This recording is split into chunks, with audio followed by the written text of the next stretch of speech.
Bismillahirrahmanirrahim. Assalamualaikum warahmatullahi wabarakatuh. Allah subhanahu wa ta'ala berfirman, A'udzu billahi minasyaitonir rajim. Bismillahirrahmanirrahim. Ya ayyuhalladzina amanu ista'inu bis-sabri was-salah.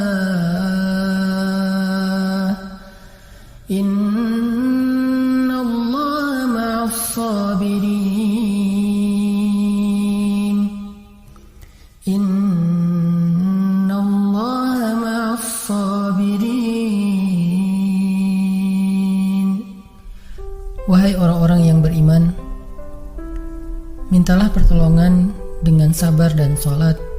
Sesungguhnya Allah bersama dengan orang-orang yang sabar. Kita sering mendengar ayat ini disampaikan oleh para ulama, para da'i, para ustadz, tentang bahwa salah satu di antara cara menjemput pertolongan Allah subhanahu wa ta'ala itu adalah dengan melakukan ibadah sholat. Pertanyaannya adalah, sholat yang seperti apakah yang bisa menjemput pertolongan Allah dalam kehidupan kita pada saat kita sedang mengalami ujian yang berat? Banyak orang yang bilang, saya sholat tapi kok hidup saya gini-gini aja. Banyak orang yang bilang, saya udah sholat tetapi kok doa saya belum diijabah. Saya udah sholat tapi kok masalah saya masih belum selesai. Saya udah sholat tetapi kok musibah saya terus beruntun, tidak pernah berhenti. Saya udah sholat, tapi kok musibah terus terjadi dalam hidup saya. Sehingga teman-teman yang dirahmati Allah, kita perlu belajar. Sholat yang seperti apa yang bisa menjemput pertolongan Allah subhanahu wa ta'ala secara ajaib? Mari kita renungkan sebuah kisah yang pernah disampaikan oleh sahabat Anas bin Malik radhiyallahu an. Bahwa dahulu di masa Nabi ada seorang laki-laki di kota Madinah yang melakukan perjalanan antara Syam ke Madinah untuk berdagang. Di tengah perjalanan laki-laki ini dirampok oleh para perampok. Dia diberhentikan oleh seorang laki-laki, kemudian hartanya diambil, lalu setelahnya laki-laki itu menghunuskan pedang kepada orang ini.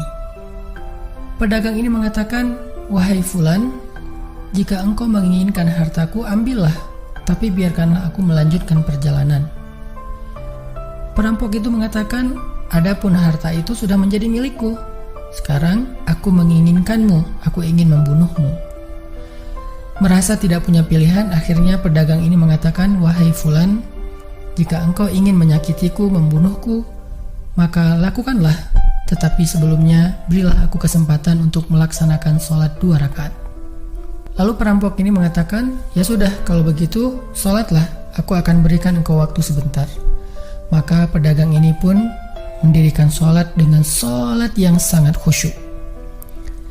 Di dalam sholat, laki-laki ini setelah membaca Al-Fatihah, dia membaca sebuah ayat di dalam surat An-Naml ayat 62. Apa ayatnya? Dia membaca kalimat, أَمَّنْ يُجِيبُ الْمُضْطَرَّ إِذَا دَعَاهُ أَمَّنْ يُجِيبُ الْمُضْطَرَّ إِذَا دَعَاهُ وَيَكْشِفُ السُّوءَ وَيَجْعَلُكُمْ خُلَفَاءَ الْأَرْضِ أَإِلَٰهٌ مَّعَ اللَّهِ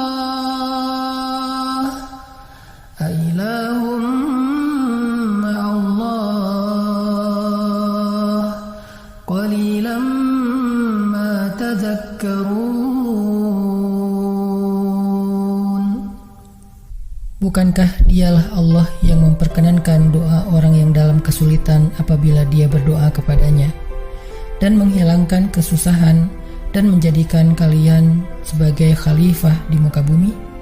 Apakah di samping Allah ada Tuhan lain yang patut disembah atau dimintai pertolongan? Sedikit sekali dari nikmat Allah yang kalian ingat. Shadaqallahul azim. Teman-teman yang dirahmati Allah Subhanahu wa taala, inilah ayat yang dibaca oleh pedagang tadi ketika dia sholat 2 rakaat. Dia membaca kalimat ini dengan penuh penghayatan dan perenungan. Dia mentadabburi ayat ini. Amma yujibul muttarra idza da'ah wa yakshifus su'. Bukankah dialah Allah yang memperkenankan doa orang-orang yang dalam kesulitan dan menghilangkan kesusahan? Dia menghayati ayat ini. Dia mentadabburi ayat ini. Sehingga muncullah rasa yakin di hatinya bahwa harapannya saat ini satu-satunya adalah Allah yang yujibul muttar. Dia dalam kondisi muttar, dalam kondisi kesulitan, dalam kondisi terancam. Muttar itu bisa bermakna terancam, kesulitan, kesusahan, dan berbagai macam makna dari ketidakberdayaan. Siapa yang yujibul muttar? Siapa yang akan memperkenankan doa orang yang tidak berdaya selain Allah? Wa yakshifus su', dan menghilangkan kesusahannya selain Allah? Maka mulai muncullah rasa yakin di dalam hati laki-laki ini setelah membaca ayat tersebut. Setelah selesai dia lakukan sholat, kemudian dia mengangkat kedua tangannya. Dia berdoa kepada Allah dengan menyebut nama-nama Allah yang mulia. Ya Rabbi, wahai Tuhan yang maha pengasih, wahai Tuhan yang maha penyayang, wahai Tuhan yang memiliki arasy yang mulia, wahai Tuhan yang menampakkan makhluk, wahai Tuhan yang maha mengembalikan, wahai Tuhan yang maha melaksanakan apa yang Dia kehendaki. Aku mohon dengan cahayamu yang memenuhi sudut-sudut arasy-Mu. Hamba mohon kepadamu dengan kekuasaanmu yang menguasai makhluk-Mu dan dengan rahmat-Mu yang meliputi segala sesuatu. Tidak ada Tuhan yang berhak disembah selain Engkau, ya Allah. Wahai Tuhan yang maha penolong, tolonglah aku. Laki-laki ini berdoa meminta kepada Allah dengan menyebut kebesaran Allah di arasy, menyebut cahaya-cahaya yang dimiliki oleh Allah yang meliputi arasy-Nya yang mulia. Tiba-tiba setelah selesai berdoa, muncullah seorang laki-laki dengan pakaian hijau bercahaya. Dia mengendarai seekor kuda berwarna abu. Dia mengeluarkan pedang. Lalu perampok tadi mencoba untuk menyerang laki-laki berkuda itu. Tetapi laki-laki berkuda itu menendang dengan kudanya sehingga perampok ini terhempas, terjatuh. Kemudian laki-laki tersebut membunuh perampok itu seketika. Kemudian pedagang itu bertanya, "Siapakah Tuan?" Lalu penunggang kuda itu menjawab, "Ketahuilah, saya adalah malaikat yang turun dari langit ketiga. Ketika kamu berdoa kepada Allah kali yang pertama, kami para malaikat mendengar suara gemerincing dari pintu-pintu langit. Sehingga para malaikat bertanya-tanya, apa yang sedang terjadi? Tiba-tiba muncullah doamu yang kedua, hingga pintu-pintu langit terbuka dan nampaklah cahaya yang sangat benderang. Dan di doamu yang ketiga, datanglah malaikat Jibril kepada kami seraya berseru, siapakah di antara kalian wahai para malaikat yang mau menolong hamba Allah itu? Lalu aku memohon kepada Allah agar Ia mengizinkanku melaksanakan tugas ini. Wahai hamba Allah, ketahuilah, barang siapa yang berdoa dengan doa yang engkau baca tadi ketika dalam kesedihan, penderitaan, dan dalam keadaan sedang susah, maka Allah akan melepaskannya dari kesedihan dan akan menolongnya." Teman-teman yang dirahmati Allah Subhanahu wa taala, itulah salah satu kisah tentang keajaiban sholat seorang pedagang yang dengan sholat itu Allah Subhanahu wa taala mendatangkan pertolongan yang luar biasa dalam masalahnya. Pertanyaannya adalah, apa rahasia sholat pedagang itu sehingga Allah mendatangkan malaikat khusus yang menunggang kuda berwarna abu, lalu malaikat ini membunuh perampok yang ingin mencelakai pedagang itu? Salah satu rahasia dari sholat pedagang itu, kata para ulama, adalah dia melakukan ibadah sholat dengan ihsan. Seperti yang dikatakan Nabi tentang bab ihsan, an ta'budallah ka'annaka tarah fa in lam takun tarah fa innahu yarak. Ketika engkau beribadah kepada Allah, seolah-olah engkau melihat Allah. Jika engkau tidak bisa melihat Allah, maka yakinlah Allah melihatmu.